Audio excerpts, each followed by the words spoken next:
My people, my people, my people, hope all is well. 100 years of wealth. Let's go ahead and dive in. Lakers just wrapped up their series with the Minnesota Timberwolves. It didn't go as planned and as a lot of analysts projected. The Lakers were the 3 seed and they were highly favored over the 6 seed Minnesota Timberwolves. But I think that if you kind of rewind the tape on a lot of different games, analysts, things like that, you could see that there was some holes in that projection, and there was a lot of ifs that would lead people to choose the Lakers over the Timberwolves in this series. As you know, it turned out that the Timberwolves beat the Lakers 4-1. What I want to do is do a quick breakdown so we can kind of point the damn finger on who to blame or who's to blame on this one, right? So obviously we know that there's never really one person that you can place blame on. And in sports, there's always going to be a loser. There's always going to be a winner. People are going to have good games sometimes, bad games other times. But what we're going to do is just analyze it, kind of figure out who we can say had the most responsibility in that, what changes could have been made, and then go from there. So let's just start with game one. So game one, Lakers lost 117-95. So right there, that's about a 22-point loss at home. So when you open up the playoffs and you take a big L like that on your home court, it kind of sets the tone. It lets the other team know that if they push and if they stay focused, they should be able to overcome your team, right? So in this game, you ask, who's to blame? Who do you consider, what do we consider the different factors that led to the Lakers ultimately losing this game? So when I dive into looking at team stats, what I see is that, just a quick review, LeBron James his plus minus was -22. He had 4 turnovers, while no one in the starting 5 of the Minnesota Timberwolves had a negative plus minus, right? So it's just a difference in the level of output and performance for at least that particular game. Austin Reeves and Rui also had high plus minuses, but they're not your star. So when your star player, where most of the weight and responsibility is, has a -22, their plus minus is a -22, that's going to carry more weight and also carry more tone for your team and have a bigger impact in your actual loss, right? So game one goes to Minnesota. I'm going to say that a combination of coaching and your star power not giving you what they need is what led to that loss. And the reason why I say the coaching is because I feel like JJ Redick went pretty far away from what he was doing in the regular season that got them to where they were at. So maybe in the second half of the season, or once they got Luka, he was looking at Luka and LeBron as like the main reason why they were having the success that they were having.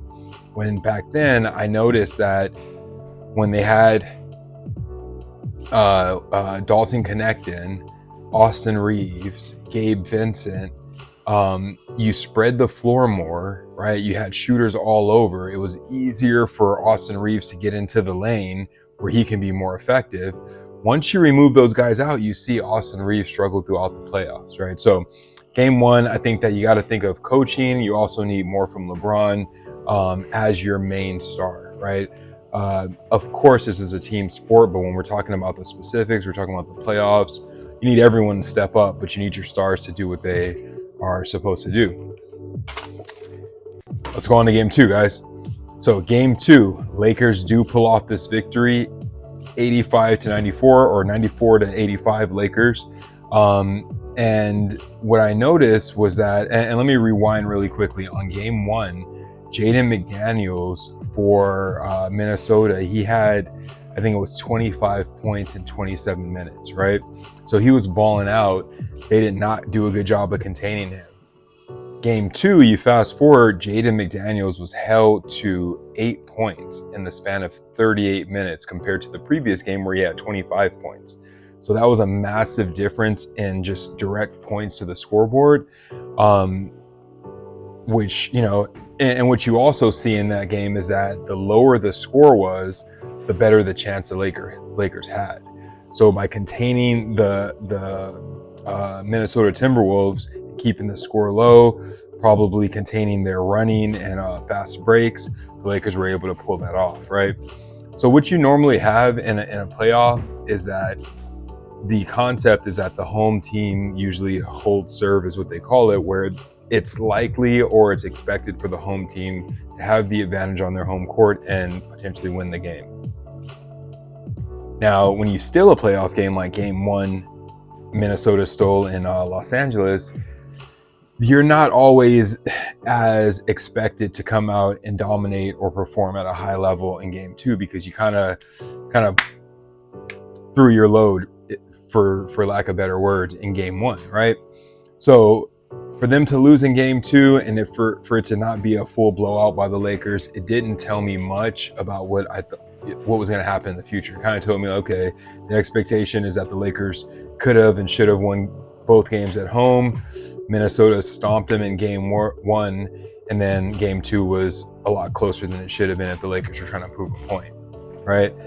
So in that game, obviously, I'm going to give the Lakers the credit for putting things together and pulling it off. But what I would say the big adjustment was Jaden McDaniels being held to 8 points compared to having 25 points in the previous game.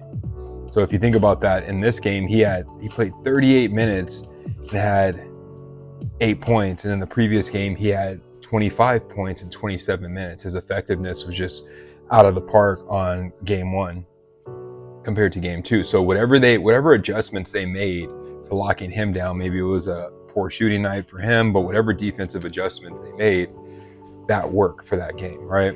Fast forward game 3, we push on to Minnesota. Now we've gone from Crypto.com Arena in downtown Los Angeles to I think it's Target Arena in Minnesota.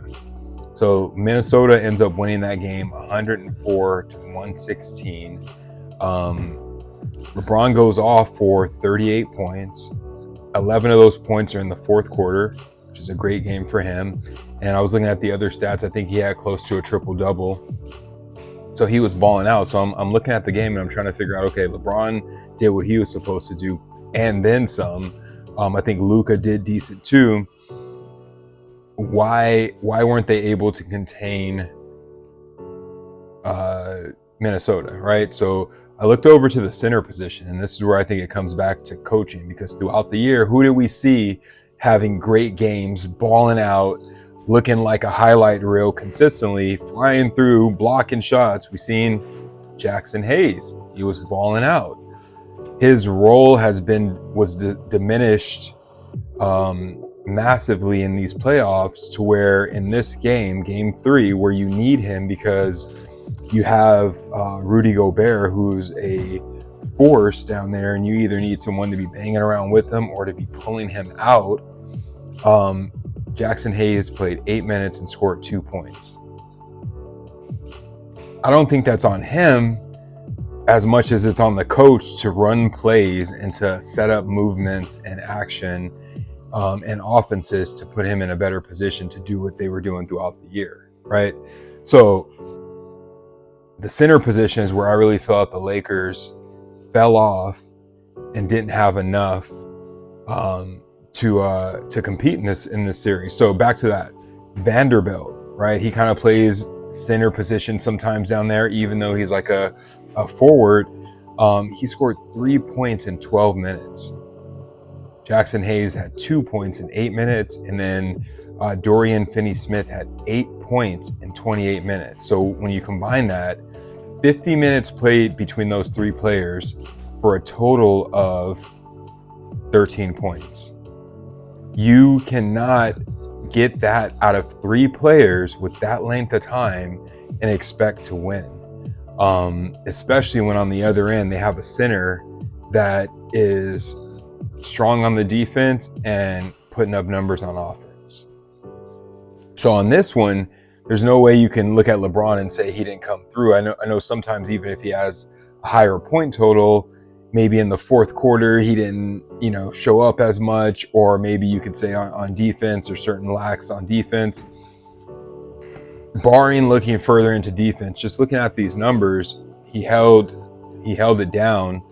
You got to have other people come through, and I really feel like the center position, right? And the thing is with the center position, I think you need the coach to put them in the right structure. Because even though you have a great defender like Rudy Gobert, it wasn't like you had a bunch of other defenders over there that were strong in the paint. So I think with the right setup, the right movement, you can get these guys looks. So on game 3, I'm going to have to give that to coaching again. You know, you got 3 guys that played 50 minutes and scored 13 points. That ain't going to get it done, JJ Redick. All right, guys, let's move on to game 3. Close game. Game 4, very close game. Finishes 113 to 116. Minnesota takes the game in Minnesota. LeBron James scores 27 points. Luka goes off for 38 points, but the Lakers lose by just 3, right? So, you know, what you have to really think about is when a game is that close, I don't like to do the whole thing where you go all the way through the whole game and break down every little moment of, you know, where they lacked and things like that.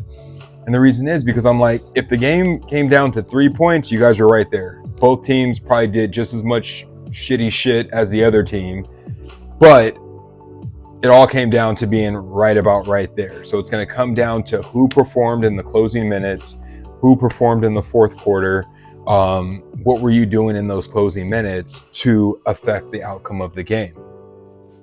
When we look at this game, the fourth quarter, your biggest star, the biggest star in the league, the biggest star in this game, LeBron James, scored 0 points, right? And he only attempted 2 shots. That's my thing, right? Like, it's not about you always have to make every shot in the clutch or every shot, or like in the fourth quarter, you always got to go off. But like Kobe and Michael, those guys were known to get it done. If you watch the New York Knicks game the other night against Boston, Jalen Rose was getting it done, whether it was getting to the free throw line, whether it was backing his guy down, double pumps, multiple moves to get another shot off. You just didn't see that type of effort from LeBron James. I don't know if it's because he's scared to, I don't want to say scared, maybe because he's hesitant to get to the free throw line at that time, so he's not pushing and trying to take those shots, and he thinks it's a smarter play to pass away or to defer to someone else. I can't understand how a game that you end up losing by 3 points, you didn't take more than 2 shots in the fourth quarter. At least if you went off and you took 8, 9, 10 shots and then missed your free, it would be a different argument. It would be a different, you know, like, hey, my man's got to make his shots, but at least it would show the effort. In this game, when you lose by 3 and your counterpart Luka goes off for 38, and then you kind of shut down in the fourth and you go for 0 points, I gotta put a lot of the responsibility on LeBron James, even though I'm sure you can look and say, okay, coaching, I think this is the game where JJ Redick only played his starters for the whole second half, right? And that's something where I think that I can understand how that happens, where